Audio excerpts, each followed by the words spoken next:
നമുക്ക് കോട്ടയം സ്റ്റൈൽ ഒരു beef fry ഉണ്ടാക്കിയാലോ? ഞങ്ങൾ കോട്ടയംകാരുടെ ഒരു സ്പെഷ്യൽ ഐറ്റം തന്നെയാണിത്. തേങ്ങാക്കൊത്തൊക്കെ ഇട്ട് കാണുമ്പോൾ തന്നെ കൊതിയാകുന്ന ഒരു ഐറ്റമാണിത്.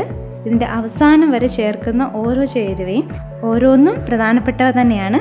അപ്പോൾ നമുക്കിതെങ്ങനെ ഉണ്ടാക്കാമെന്ന് നോക്കാം. ഇതിനായിട്ട് ഞാനിവിടെ 1 കിലോ പോത്തിറച്ചിയാണ് എടുത്തിരിക്കുന്നത്. മഞ്ഞൾപ്പൊടി 1/2 ടീസ്പൂൺ. ഇതിലേക്ക് ബീഫ് വേവിക്കാൻ നേരത്താല ചേർക്കാൻ വേണ്ടി ഇവിടെ 3 ടീസ്പൂൺ മല്ലി, കുറച്ച് ഉണക്കമുളക് നിങ്ങളുടെ എരിവിനനുസരിച്ച് ചേർക്കാം. കുറച്ച് എരിവുള്ളതാണ് എപ്പോഴും നല്ലത്. ഗരം മസാല 1 ടീസ്പൂൺ, 1/2 ടീസ്പൂണോളം എണ്ണ ഒഴിച്ചു കൊടുത്തിട്ട് ആ എണ്ണയ്ക്കകത്ത് ഈ മല്ലിയും മുളകും ഗരം മസാലയും കൂടെ ഒന്ന് ചൂടാക്കി പൊടിച്ചെടുക്കുക. അരമുറി തേങ്ങ ചെറുതായി കൊത്തിയെടുത്തത്, കുറച്ച് എണ്ണ ഇതുപോലെ തന്നെ 1/4 ടീസ്പൂൺ എണ്ണയ്ക്കകത്ത് ഒന്ന് ചെറുതായിട്ട് വാട്ടിയെടുക്കുക. ഇഞ്ചി വെളുത്തുള്ളി ചതച്ച് ചേർക്കുന്നുണ്ട്. ചെറിയ ഉള്ളി 20 എണ്ണം ചെറുതായി അരിഞ്ഞത്, ഒരു മീഡിയം സൈസ് സവോള സ്ലൈസായിട്ട് അരിഞ്ഞത്, 2 അല്ലി വെളുത്തുള്ളി സ്ലൈസായിട്ട് അരിഞ്ഞത്. ഇത് നമുക്ക് അവസാനം വറുത്ത് ചേർക്കാൻ വേണ്ടിയാണ്. കറിവേപ്പിലയും വെളുത്തുള്ളിയും കൂടെ വറുത്ത് ചേർക്കാൻ വേണ്ടിയാണ്.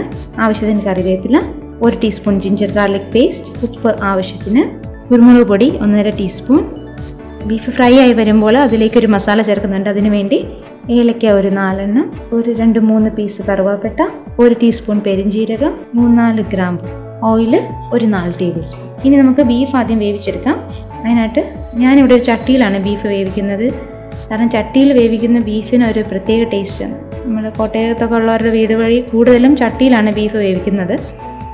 എന്ന് വെച്ചാൽ ചട്ടി മാത്രമേ വേവിക്കാവുന്നില്ല, കുക്കറിലും ബീഫ് വേവിക്കാം. കഴുകി വെച്ചിരിക്കുന്ന ബീഫിലേക്ക് നമുക്ക് 1/4 ടീസ്പൂൺ മഞ്ഞൾപ്പൊടി, നമ്മൾ തയ്യാറാക്കിയിരിക്കുന്ന മസാലപ്പൊടി, മല്ലിയായിട്ടും മുളകായിട്ടും ഇല്ലെങ്കിൽ മല്ലിപ്പൊടിയും മുളക് പൊടിയും ചേർക്കാം. അതും കുറച്ച് എണ്ണ ഒഴിച്ച് ചൂടാക്കിയിട്ട് ചേർത്താൽ നല്ല ടേസ്റ്റ് ആയിരിക്കും കേട്ടോ. മീഡിയം സൈസ് ഇഞ്ചിയും 5-6 അല്ലി വെളുത്തുള്ളിയും ചതച്ചത്, കുറച്ച് ചെറിയ ഉള്ളി അരിഞ്ഞത്. ബീഫിന് ഫ്രൈ ചെയ്യാനുണ്ടാക്കുമ്പോൾ അതിങ്ങനെ സ്ലൈസായിട്ട് അരിഞ്ഞെടുക്കുന്നതായിരിക്കും ടേസ്റ്റിന് നല്ലത്. കൊത്തി വഴറ്റിയെടുത്ത തേങ്ങ നമ്മൾ ബീഫിൽ ഇട്ടിട്ടാണ് വേവിക്കുന്നത് ഇവിടെ. അപ്പോഴേ തേങ്ങ കൊത്തിനും ഈ മസാലയുടെയൊക്കെ ടേസ്റ്റ് കിട്ടാറുള്ളൂ. കറിവേപ്പില, ആവശ്യത്തിന് ഉപ്പ് ചേർത്ത് നന്നായി ഇളക്കി യോജിപ്പിക്കുക. ഞാൻ ഇതിലേക്ക് വെള്ളം ചേർക്കുന്നില്ല. സാധാരണ ബീഫിൽ നിന്ന് വെള്ളം ഇറങ്ങി വരാറുണ്ട്, അതുകൊണ്ട് വെള്ളം ചേർക്കേണ്ട ആവശ്യമില്ല. ഇനി നമുക്കിത് വേവിക്കാൻ വെക്കാം.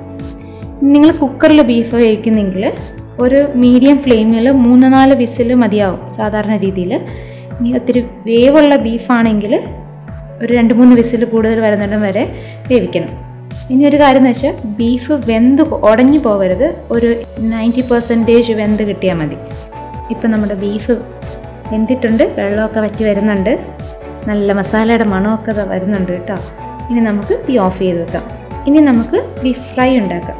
ഞാനിവിടെ ഈ പാനിൽ ആദ്യം കുറച്ച് എണ്ണയിൽ കറിവേപ്പിലയും വെളുത്തുള്ളിയും വറുത്തെടുത്തതാണിത്. ഈ സെയിം പാനിലേക്ക് തന്നെ ഒരു 2 ടേബിൾ സ്പൂൺ ഓയിൽ കൂടെ ചേർത്ത് കൊടുക്കുന്നു. എണ്ണ ചൂടായി കഴിയുമ്പോൾ കടുക് ചേർക്കുക. കടുക് പൊട്ടിക്കഴിയുമ്പോൾ 1 ടീസ്പൂൺ ജിഞ്ചർ ഗാർലിക് പേസ്റ്റ് ചേർത്ത് കൊടുക്കുക. ഒന്ന് ചെറുതായി വഴറ്റി കൊടുക്കുക. ഇനി ഇതിലേക്ക് അരിഞ്ഞു വെച്ചിരിക്കുന്ന ചെറിയ ഉള്ളി ചേർത്ത് നന്നായി ഇളക്കുക. 4-5 തണ്ട് കറിവേപ്പില ചേർത്ത് കൊടുക്കുക.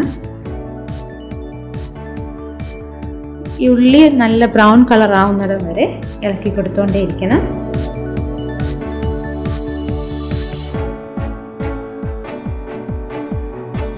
ഇപ്പം നല്ല ബ്രൗൺ നിറമായിട്ടുണ്ട്. ഇനി ഇതിലേക്ക് വേവിച്ച് വെച്ചിരിക്കുന്ന ബീഫ് ചേർത്ത് കൊടുക്കുക.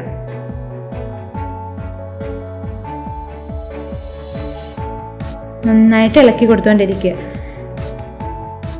ഉള്ളിയും ബീഫും കൂടെ നന്നായിട്ട് മിക്സ് ചെയ്യണം. ഇനി ഇതിലേക്ക് നമ്മൾ സ്ലൈസായിട്ട് അരിഞ്ഞു വെച്ചിരിക്കുന്ന സവോള കൂടി ചേർത്ത് കൊടുക്കുക. നന്നായിട്ട് ഇളക്കി കൊടുത്തുകൊണ്ടേ ഇരിക്കുക. സവോള ബീഫിൽ കിടന്ന് നന്നായിട്ടൊന്ന് വഴണ്ട് വരണം. ഇളക്കി കൊടുത്തുകൊണ്ടേ ഇരിക്കുക. ബീഫ് ഫ്രൈ ആയി വരുന്നുണ്ട്. ഇനി നമ്മൾ പൊടിച്ചു വെച്ചിരിക്കുന്ന മസാല ഉണ്ടല്ലോ, ഏലക്കയും കറുവയും ഗ്രാമ്പും പെരിഞ്ജീരകവും ഒക്കെ, ആ മസാല പൗഡർ ഇതിലേക്ക് ചേർത്ത് കൊടുക്കുക. എന്നിട്ട് നന്നായിട്ട് ഇളക്കുക. ഇനി ഇതിലേക്ക് 1.5 ടീസ്പൂൺ കുരുമുളക് പൊടി കൂടെ ചേർത്ത് കൊടുക്കുക. ഞാൻ നേരത്തെ പറഞ്ഞ നിങ്ങളുടെ എരിവനുസരിച്ച് ചേർത്താൽ മതി.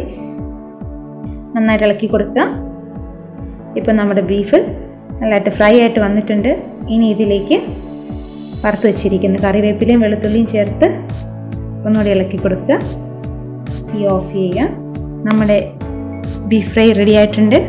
കണ്ടോ, അടിപൊളിയായിട്ടില്ലേ? കാണുമ്പോൾ തന്നെ കഴിക്കാൻ തോന്നുന്നില്ലേ? അപ്പോൾ എല്ലാവരും ട്രൈ ചെയ്യണം കേട്ടോ.